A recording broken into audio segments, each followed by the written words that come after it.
মঙ্গলবার লেফুঙ্গা ব্লকের উদ্যোগে লেফুঙ্গা স্কুল ব্লক ভিত্তিক শিক্ষক দিবস পালন করা হয় যথাযোগ্য মর্যাদায়। উপস্থিত ছিলেন পশ্চিম জেলা শাসক কার্যালয়ের ডিসি সমরজিৎ দেববর্মা, আইসিএস লেফুঙ্গা সুকমল দেববর্মা, অতিরিক্ত বিডিও লেফুঙ্গা ব্লক রাজেন্দ্র ত্রিপুরা, লেফুঙ্গা স্কুলের প্রধান শিক্ষক জোহর লাল দেববর্মা। এই অনুষ্ঠান নিয়ে বিস্তারিত প্রতিক্রিয়া ব্যক্ত করেন আইএস লেফুঙ্গা সুকমল দেববর্মা। বলেন, লেফুঙ্গা ব্লকের অন্তর্গত 10টি স্কুল নিয়ে ব্লক ভিত্তিক এই শিক্ষক দিবস পালন করা হয় এবং এর মধ্য দিয়ে 5 জন অবসরপ্রাপ্ত শিক্ষককে সংবর্ধনা প্রদান করা হয়।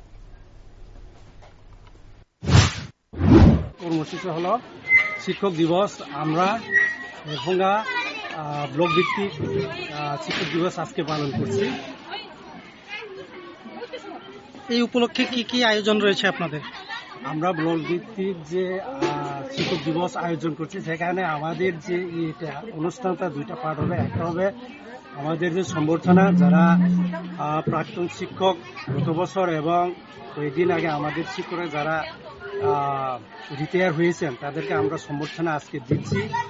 এবং এরপরে আমাদের থাকবে সেকেন্ড সেশন, সেখানে থাকবে কালচারাল প্রোগ্রাম। আমাদের যে ছাত্রছাত্রীরা আছে তাদের মাধ্যমে তারাই আমাদেরকে এই করবে কালচারাল প্রোগ্রাম, শিক্ষকদের সম্মানার্থে তারা করবে। আর কোনো অনুষ্ঠান বা কর্মসূচি কি রয়েছে আপনাদের এই ব্লক ভিত্তিক শিক্ষক দিবসকে কেন্দ্র করে? তেমন তিনি আমাদের কোনো শিক্ষক দিবস উপলক্ষে যে কাজ করার কথা ছিল, যেমন সামাজিক কাজ আমরা করতে পারিনি। আমরা দেখব আগামী বছর কিভাবে করা যায়।